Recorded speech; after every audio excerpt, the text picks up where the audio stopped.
السلام علیکم ناظرین، امید کرتا ہوں کہ آپ خیر و عافیت سے ہوں گے۔ آپ دیکھ رہے ہیں ٹاک آف اسلام اور میں ہوں آپ کے ساتھ حافظ جمشید اقبال۔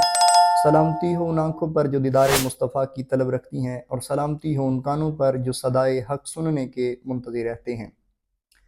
ناظرین کرام، آج ہم بات کرنے جا رہے ہیں ربیع الاول شریف کے بارے میں۔ یہ وہ مبارک مہینہ جس ماہ مبارک میں اللہ رب العزت نے ہم پر اپنی سب سے بڑی نعمت اور اپنا فضل اور اپنی سب سے بڑی رحمت ہمیں عنایت فرمائی، یعنی کہ نبی کریم صلی اللہ علیہ وسلم کی ولادت باسعادت کا یہ مہینہ ہے۔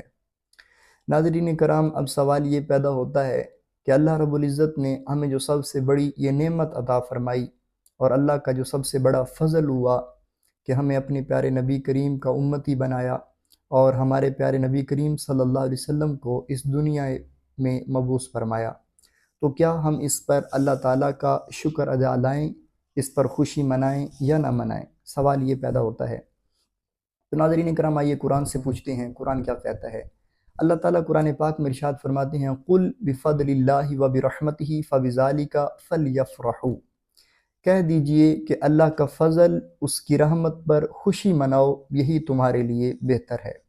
اب علماء کرام نے کہا کہ اللہ تعالیٰ کا سب سے بڑا فضل اور اللہ کی سب سے بڑی نعمت نبی کریم محمد مصطفیٰ صلی اللہ علیہ وسلم کی ذات مبارکہ ہے، یعنی حضور کا دنیا میں تشریف لانا یہ اللہ کا ہم پر بڑا فضل اور بڑی عنایت ہے۔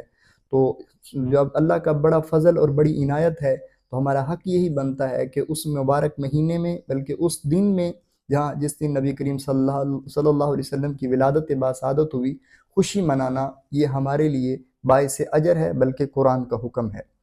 صحیح مسلم شریف میں حدیث مبارکہ ہے کہ نبی کریم صلی اللہ علیہ وسلم ہمیشہ سوموار کے دن روزہ رکھا کرتے تھے۔ تو جب آپ سے صحابہ کرام نے پوچھا کہ یا رسول اللہ، آپ سوموار کے دن کا روزہ کیوں رکھتے ہیں؟ تو نبی کریم صلی اللہ علیہ وسلم نے فرمایا، سوموار کا روزہ میں اس لیے رکھتا ہوں کہ یہ میری ولادت کا دن ہے۔ تو یعنی نبی کریم اپنی ولادت کے دن اللہ کا شکر ادا کرتے تھے، شکرانے کے طور پر یہ روزہ رکھا کرتے تھے۔ تو امتیوں کا تو زیادہ حق بنتا ہے کہ اپنے نبی کی ولادت پر خوشی کا اظہار کریں، اور جو ہے وہ بڑھ چڑھ کر اپنے نبی پر درود و سلام بھیجیں، اللہ تعالیٰ کا شکر بجا لائیں۔ آئیے ہم دیکھتے ہیں کہ کیا یہ صحابہ سے بھی ثابت ہے یا ایک نئی بدعت قائم ہو چکی ہے میلاد النبی کا منانا۔ حدیث مبارکہ میں آتا ہے کہ ایک روز حضور علیہ السلام اپنے حجرہ مبارک میں موجود تھے، اور اچانک حضور باہر تشریف لائے۔ نبی کریم صلی اللہ علیہ وسلم جب باہر حجرے سے تشریف لائے تو مسجد نبوی کے صحن میں بہت سارے صحابہ کرام بیٹھے تھے، اور بہت سارے صحابہ کرام جمع تھے، اور گفتگو ہو رہی تھی آپس میں۔ تو نبی کریم صلی اللہ علیہ وسلم جیسے ہی باہر تشریف لائے، اگر میں آپ کو آسان الفاظ میں کہوں تو حضور علیہ السلام نے فرمایا کہ ما اجلسکم، یہ جلسہ کس چیز کا ہے؟ تمہیں کس چیز نے بٹھا رکھا ہے؟ تم کیوں بیٹھے ہو؟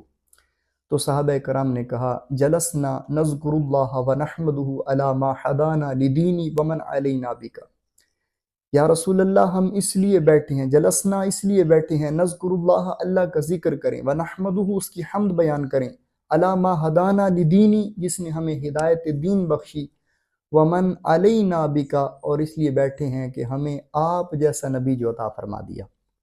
اب بات کتنی سادہ سی ہے۔ رسول اللہ صلی اللہ علیہ وسلم نے پوچھا کہ کیوں بیٹھے ہو؟ تو صحابہ نے کہا کہ ہم اس لیے بیٹھے ہیں۔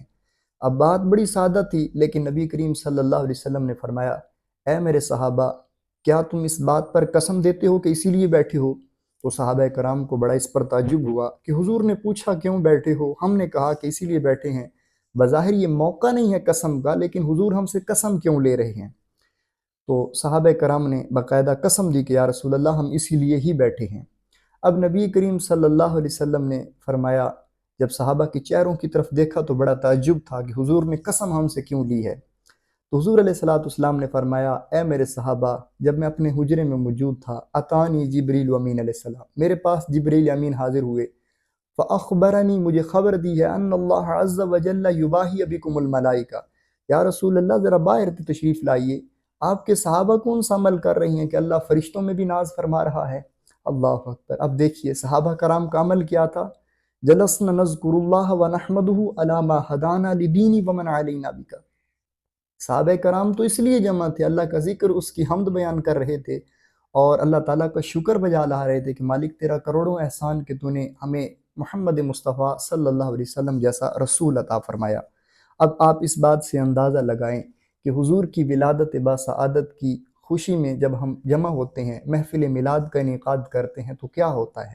ذرا تصور کیجئے، یا تلاوت ہوتی ہے، یا نعت ہوتی ہے، یا علماء کرام آتے ہیں، خطابات کرتے ہیں، اللہ کا شکر بجا لیتے ہیں، نبی کریم کی تعریفات کرتے ہیں، اللہ کی حمد بیان کرتے ہیں۔ میلاد النبی میں اور کیا ہوتا ہے؟ تو یہ صحابہ کا عمل نہیں ہے تو ناظرین اور کیا ہے؟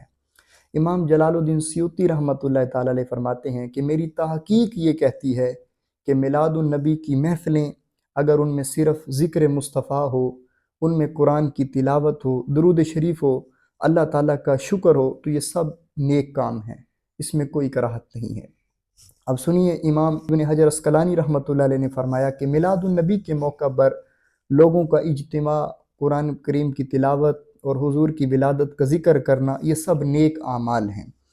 تو ناظرین کرام، میلاد النبی کوئی گناہ نہیں ہے، بلکہ یہ اللہ تعالیٰ کی سب سے بڑی نعمت پر اس کا شکر بجا لانا ہے۔ جس دل میں محمد مصطفیٰ صلی اللہ علیہ وسلم کی ولادت کی خوشی نہ ہو، وہ دل بھلا زندہ کیسے رہ سکتا ہے؟ بعض لوگ کہتے ہیں کہ میلاد النبی منانا یہ بدعت ہے، لیکن سمجھنا یہ ہوگا کہ میلاد النبی کوئی نئی عبادت ایجاد ہوئی ہے، بلکہ یہ تو صرف عبادت نہیں، یہ تو صرف اللہ تعالیٰ کا شکر ادا کرنا ہے اور حضور علیہ الصلوۃ والسلام کا ذکر کرنا اور آپ کی محبت کو جو ہے وہ دلوں میں تازہ کرنا ہے۔ ناظرین کرام، اس کی خصوصیت اس بار یہ بھی ہے کہ حضور کریم صلی اللہ علیہ وسلم کو دنیا میں تشریف لائے 1500 سال ہو چکے، یعنی آپ کی یہ ولادت باسعادت کا جو سال چل رہا ہے، یہ 1500 سال مکمل ہوئے۔ تو 1500 سال مکمل ہونے پر حضور کی ذات اقدس پر بڑھ چڑھ کر جو ہے وہ درود و سلام کے نذرانے پیش کریں اور حضور کی ولادت کی خوشی کا جو ہے وہ آپ اظہار کریں۔ صرف ربیع الاول میں نبی کریم صلی اللہ علیہ وسلم کی ولادت کی خوشی کا صرف اظہار ہی نہیں کرنا، بلکہ یہ تجدید عہد کا مہینہ بھی ہے کہ حضور آپ جو پیغام لائے تھے، ہم آج بھی اس پیغام کو تسلیم کیے ہوئے ہیں۔ اگر آپ محفل میلاد میں جاتے ہیں اور اگر آپ محفل میلاد میں شرکت کرتے ہیں، حضور کی ذات اقدس پر درود و سلام پڑھتے ہیں، اللہ کی حمد بیان کرتے ہیں اور دل میں یہ وعدہ کر کے واپس پلٹتے ہیں کہ ہم اللہ تعالیٰ کی جو نعمت ہمیں مصطفیٰ کی صورت میں عطا ہوئی، اس کے جو احکامات ہمیں جو ملے، ہم ان پر ضرور عمل کریں گے، تو اللہ تعالیٰ پھر فرشتوں میں ناز فرمائے گا، اے میرے فرشتوں دیکھو، میں نے ان کو نبی عطا فرمایا تھا، آج 1500 سال ہو گئے، یہ آج بھی بیٹھ کر میری اس نعمت کا شکریہ ادا کر رہے ہیں۔ ناظرین، آپ سب کو جشن عید میلاد النبی مبارک ہو۔ اللہ تعالیٰ سے دعا ہے اللہ رب العزت حضور کی ولادت باسعادت کے مہینے میں کے صدقے ہمارے ملک پاکستان میں جو اس وقت سیلاب کسی صورت بنی ہوئی ہے، اللہ تعالیٰ غیب سے ان کی جو ہے وہ مدد فرمائے، آمین۔ ناظرین، اگر ہمارا یہ پیغام اچھا لگے تو ہمارے اس یوٹیوب چینل ٹاک آف اسلام کو ضرور سبسکرائب کر دیجیے تاکہ ہدایت کی یہ روشنی آپ تک بر وقت پہنچتی رہے۔